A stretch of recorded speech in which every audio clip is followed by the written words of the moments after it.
Even as they stood on the shores of northwest Haiti, in the city of Port-de-Paix, the 8 Haitians preparing to be smuggled to Miami wondered how would the 25-foot fishing boat get them there.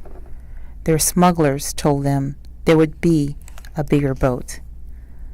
One of the survivors, Louisias Pierre, recounts the ordeal that ended on October 16th with U.S. Coast Guard responding to another Haitian boat tragedy where 4 women were dead and Pierre and 10 others were found clinging to the hull.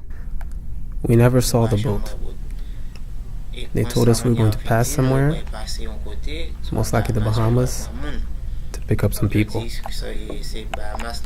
They told us it's most likely the Bahamas, we're going to get another boat.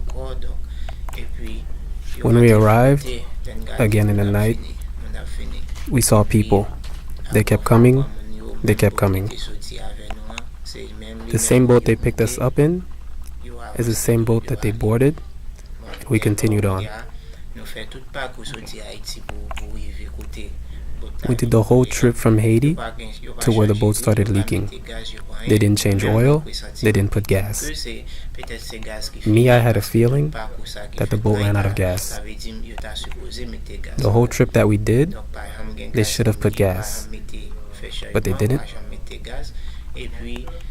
They didn't do a change, they didn't put gas.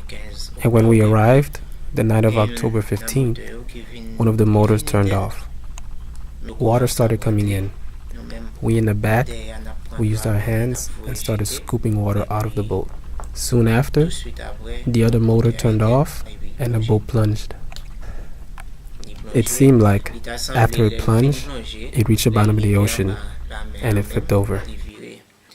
We laid on the back of the boat and we can say it was God who saved our lives. Everyone was under the boat. I had a moment, and while my feet were doing this, and I took the water, and I did like this, and I rose, and I did like this again.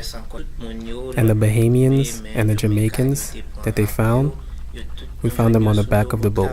And even though I was holding on with one hand, I had my other hand out and was crying, "Help me please, help me please."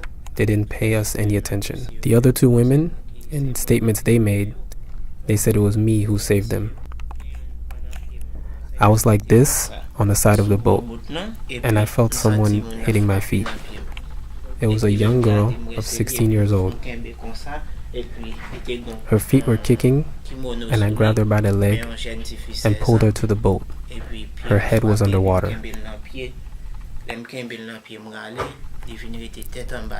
She was still there, and I let her go and grabbed her by the waist.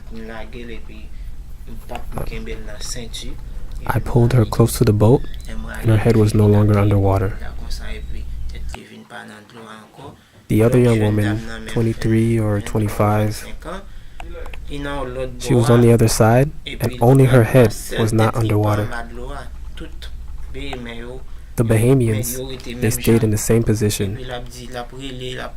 She was crying, but not one decided to do anything. While I was on one side, she was on the other side. I reached out my arm and I gave her my hand. She grabbed my hand and she was trying, but she yelled, "I'm gonna die, I can't do it." There was a rope on the side of the boat. I grabbed it and threw it to her. I told her, "Tie the rope around your waist." And at that point, I held the rope and I held her hand.